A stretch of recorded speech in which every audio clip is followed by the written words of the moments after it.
Welcome to the Tipping Point Show. I'm Jimmy Evans. We have a great show for you today, and Mark Hitchcock will be joining me here in just a minute. We're going to be talking about some issues in the news.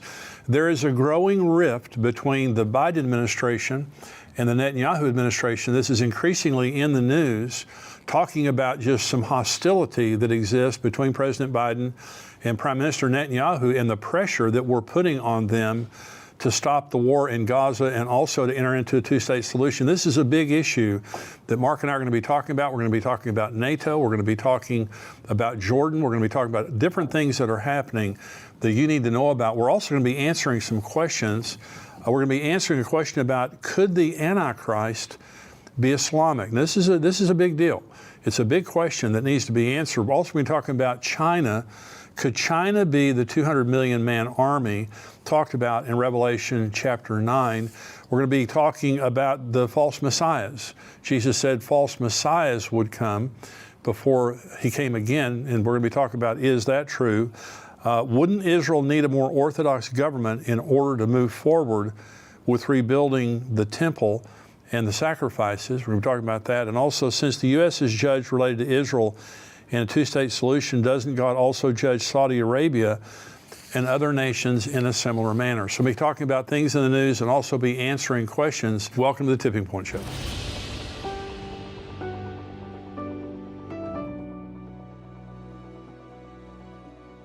Mark, thank you for joining me today. Yeah, great to be with you as always. Thank you. Well, we got some big stuff to talk about here. You know, I keep thinking that something, will kind of back off related to Israel, but it never does. It just keeps ratcheting up. And there's so many different fronts on that. You've got some articles, and I've got a couple articles we're going to talk about. And I want to begin. This comes from the Jewish News Syndicate, and this is from February 11th.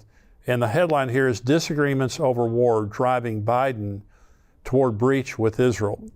And let me just read just a little bit of this. It says, disagreements over the war against Hamas are driving United States President Joe Biden toward a breach with Israeli Prime Minister Benjamin Netanyahu, who he believes can no longer, and this is, quote, be influenced in private, close quote. The Washington Post reported on Sunday, citing insiders in Washington, quoting 19 senior administration officials and outside advisors. The newspaper said that Biden's mounting frustration with Netanyahu has led some White House aides to suggest that the president ramp up public criticism of the Israeli Defense Forces operation in the Gaza Strip. Now, it goes on here to talk about, Biden is calling Netanyahu privately some very vulgar things. And they're saying privately he's absolutely furious with Benjamin Netanyahu. So there have been several reports that we are looking at withholding arms shipments to Israel. And they are absolutely desperate for arms shipments from us to fight this war. So there's this growing tension, and the tension exists because we are asking them to do two things that they simply are not going to do. We're asking them to stop the war in Gaza, to a ceasefire and to stop. And they're dedicated to, eradicating Hamas. The second thing we're pressuring them to do is enter into a two-state solution and to give up, the West Bank and East Jerusalem, which again, they have repeatedly said they're not going to do that. So I want to get your comments on that. The other thing I want to say is this is a broader issue. I've always thought when I was studying Bible prophecy that when the Antichrist stepped onto the world scene, it would be just like this.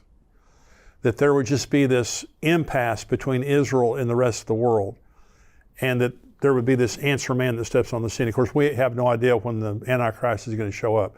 But I'm saying, what do you think about this situation and just the, world tension related to Israel? Well, you're right. It's kind of at the worst it's ever been. In the past, 1973, Richard Nixon, we basically saved Israel in the Yom Kippur War, sending the arms that they needed to save them. So, yeah, I think, Israel today is that burdensome stone right.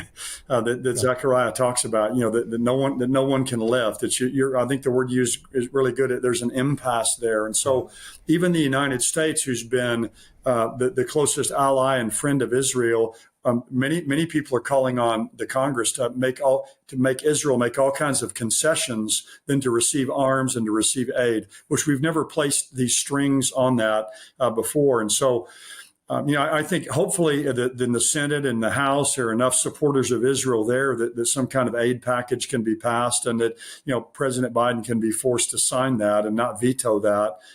But I think President Biden is getting all kinds of pressure from the left flank of his party. Yeah. To bring an end to this, however it takes place, whatever concessions Israel has to make. But here we have Israel right now with all of the Palestinians basically and Hamas kind of cornered down there in Rafah. And when they kind of have victory in their grasp, and they're being told now, right when you have victory in your grasp, you have to back off and end this. And so just militarily, it makes no sense whatsoever. And it is a terrible humanitarian crisis. No one's going to debate that. But humanitarian crises come from war. And when you start a war, there's going to be a lot of humanitarian crises from that. And Israel knows they have to get rid of Hamas. There can't be a two-state solution. That's right. with Hamas. Yeah. So, it's what President Biden's asking them to do. They won't do it. And so the question then will be, will America still support Israel in the midst of this? So, and we're going to talk on a little bit, King Abdullah has just visited, the United States, and he's throwing his weight behind all of this. And he's actually he's going to go to Canada and several other nations as well, and, pitching what he wants. So it's going to be interesting to see how it all pans out. But I think Netanyahu is going to stand firm in this and keep going because he realizes they have to. It's just an undoable situation, and the thing is, Mark, we know how it's going to end.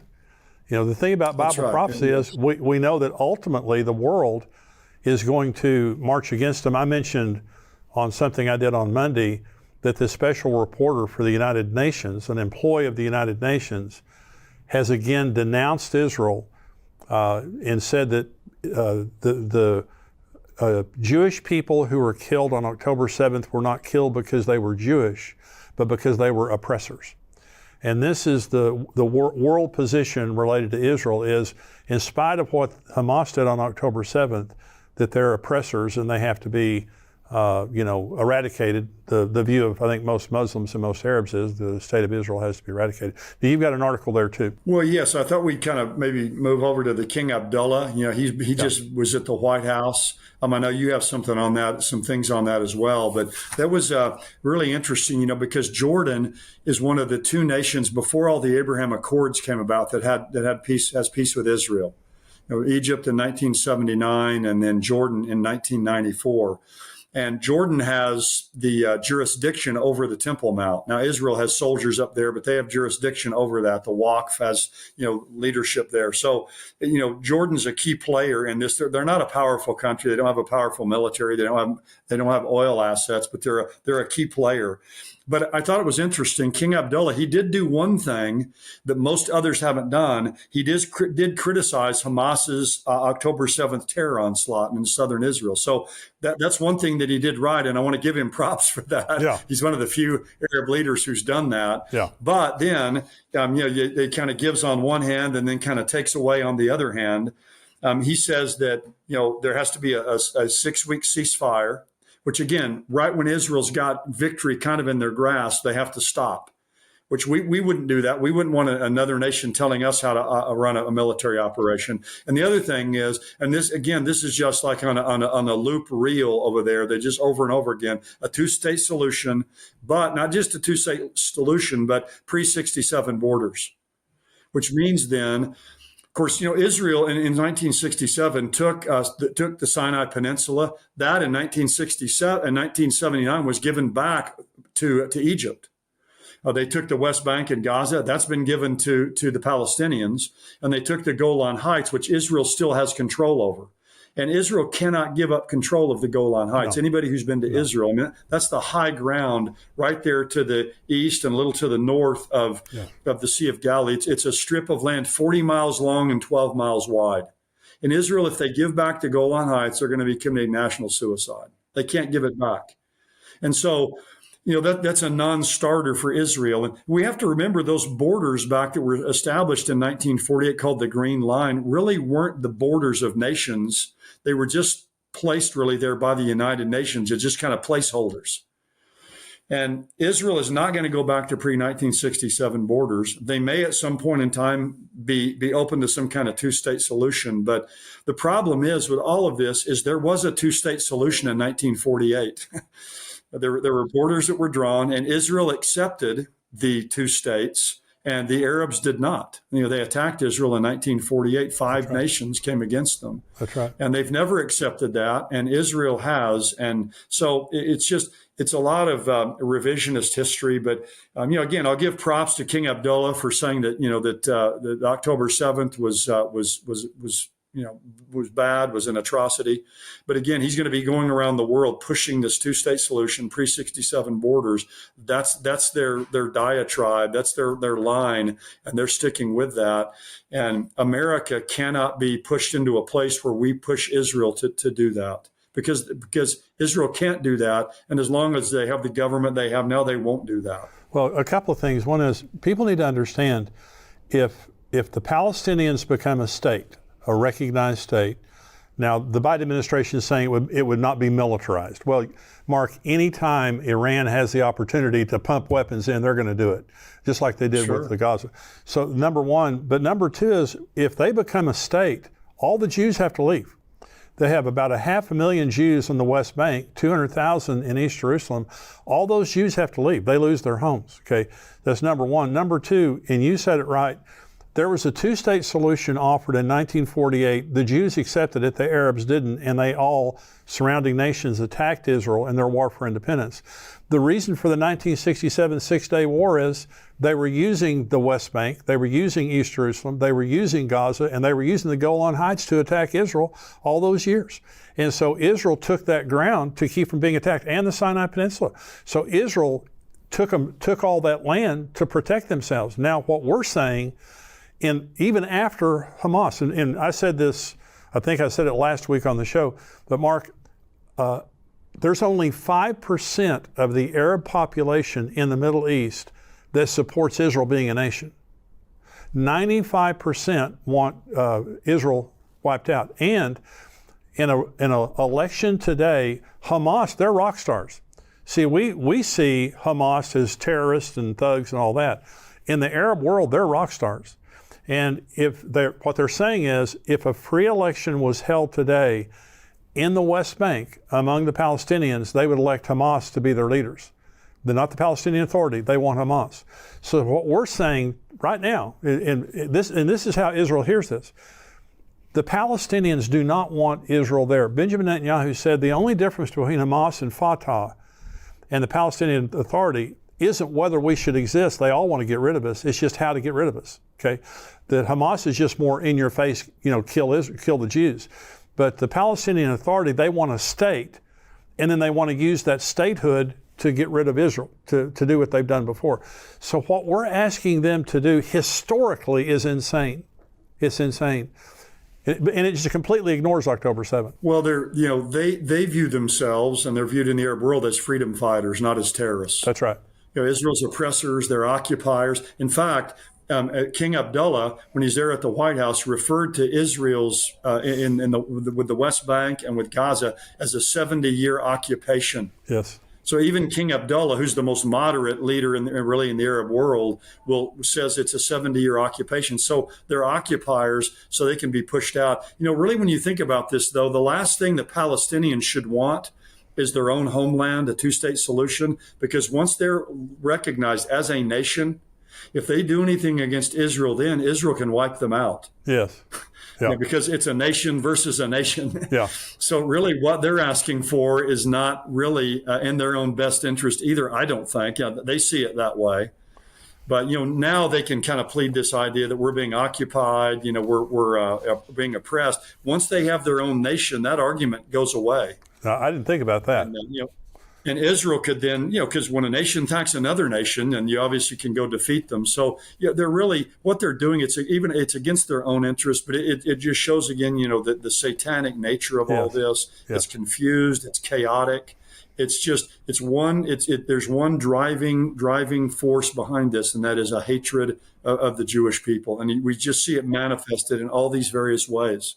Well, I was at the Washington embassy, the Jewish embassy, Israeli embassy in Washington, watching 45 minutes of the raw footage of October 7th, which is absolutely horrific. And the pastor sitting next to me in the middle of the video leaned over to me and said, "You have to be demon possessed to do what those people are doing." And the worst barbarism you can possibly imagine. It's a demonic hatred.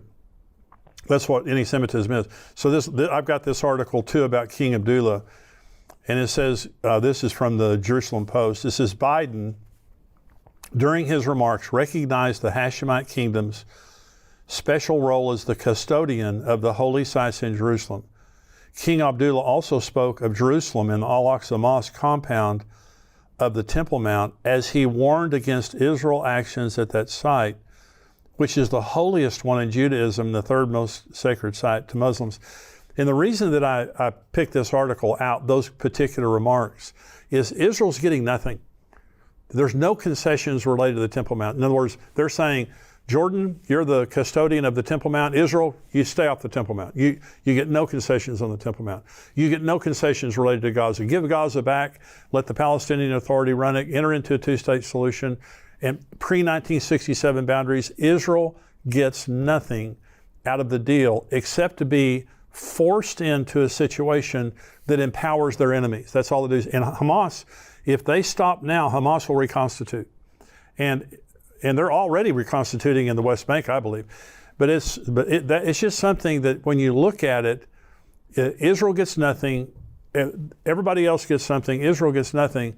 And again, I want to say that I don't know when the Antichrist is going to come, but it just seems today, Mark, that if an answer man stepped on the scene with some kind of a brilliant solution, he would be lauded by the world. If you can crack that nut in Israel, you would get the Nobel Peace Prize for the next decade. Oh yeah, it's the diplomatically and world related, it's the Gordian knot. And he's going to come and he's going to solve that, and that is what's going to launch him and catapult him on to the world scene. What you mentioned though about Israel, 1967, they took the West Bank, they took Gaza, they took the Temple Mount, they took the Sinai Peninsula. They've given all that back. Egypt has the Sinai Peninsula. Palestinians have West Bank and Gaza. East Jerusalem is in Muslim hands. Again, the only thing they've kept is the Golan, the Golan Heights. And then but whatever concessions they make, it's never enough. If you go back to pre-67 borders, we know in the Hamas charter, it's from the river to the sea. It's to destroy Israel. So there's no. There's not any kind of agreement for land that can ever be reached that will be satisfactory to the other side. That's exactly because it's right. not an issue about land. It's an issue of existence. The very existence of Israel is the issue. It's not an issue of how much land they have. Absolutely. Hope you're enjoying the show today. Listen, you can get the entire Tipping Point show without ads. Also, everything else we do all week long on endtimes.com for $7 a month. Become a subscriber.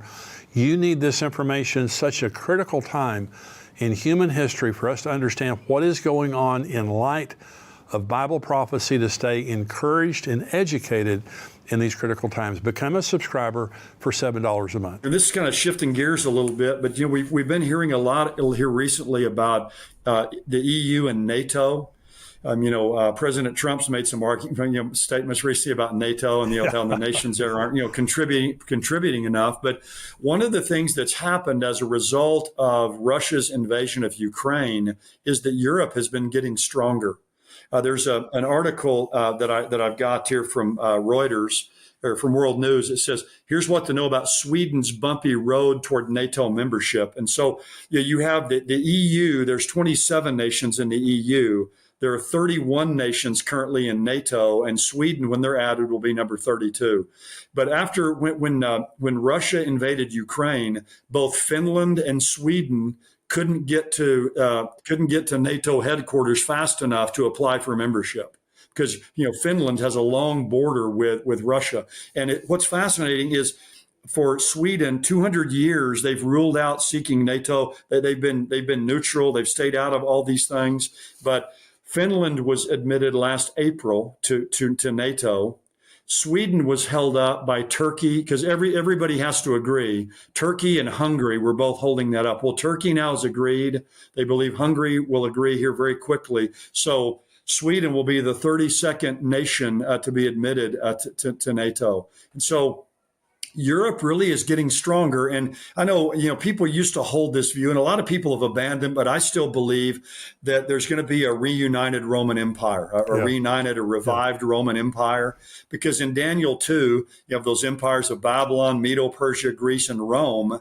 And then the Roman Empire, you have the historic Roman Empire, kind of Rome 1. And then Rome 2 is going to be a form of the Roman Empire ruled over by 10 leaders. I don't think that the 10 horns there are 10 nations, but they're 10 rulers, because the Antichrist is a little horn and he's an individual. So those 10 horns are also individuals who kind of lead this reunited Roman Empire. And we see a lot of ascendancy now of Europe. There's another article put out by AP I just read yesterday. It said, leaders pledge to make Europe stronger. So Germany and Poland and France have met to try to make Europe stronger in light of what's happening in Russia in their invasion to Ukraine, and obviously believing if they're able to take Ukraine, that they're going to then move on from there. So Russia's invasion there of Ukraine has really served to strengthen Europe and NATO and the EU and these different institutions that are there. And I think that's significant. My view is the Antichrist will rise out of the reunited Roman Empire. Again, that encompassed a lot of countries. It doesn't mean he just has to come from Europe, but he'll come from a reconstituted Roman Empire. And so I think that's significant that they're becoming much stronger, and their ties with one another are being cemented even further. Mark, there is a very clear emerging war between the East and the West. And it's already a silent war, kind of a Cold War. There was the report that China has been trying to prepare to have all kinds of cyber attacks against the infrastructure of the United States. We know they're our enemy. They're our number one enemy in the world. But you have Russia, China, Iran, and North Korea that make up kind of the power block in the East. But then you have the United States, you have Europe, Great Britain, France, Germany, all of these other nations that make up the West. And the West is more powerful than the East, I believe, right now, if it came down to it. So the East, though, and I have a question that we're going to answer here in just a minute about China and the 200 million man army in Revelation. But there is this growing tension between the West and the East, and exactly what you just said. Sweden becoming a member of NATO, that's a huge deal to Russia. And it really surprises me just a little bit that Turkey voted yes for that, because Turkey's so close to Russia. Because I know it makes Russia angry that they would support Sweden coming in. Yeah, but I just saw the other day, there's an article too, where there's a lot of military sales of arms now going to Turkey from the United States. Oh. And so that just kind of came up, and there was no statement that was connected to Turkey voting for these. Yeah. You see Turkey approves Sweden or Finland last spring, and now they've approved Sweden. And then there's a little bit of time goes by because, they don't want people to think it's kind of a one-to-one. And then all of a sudden you see we're selling Turkey all these arms. So there's a lot of things that went into that, I think, to get Turkey to agree to that. But they were really holding out on Sweden, and Hungary was as well. But it seems like they've both given their approval. But especially Finland, they have a border with Russia that's, hundreds of miles long. And so this is infuriating Russia. But again, it's just more of this setup, like you're talking about, of the antagonism and drawing the lines between East and West. We're going to go on the subscriber portion now, where we're going to be answering some questions. And we have some really fantastic questions here. We're going to be talking about, is the Antichrist Islamic? Is China the 200 million man army in the book of Revelation, chapter 9? And some more questions like that. So stay tuned right now for the subscriber only portion. If you're not a subscriber, go to endtimes.com and become a subscriber for $7 a month.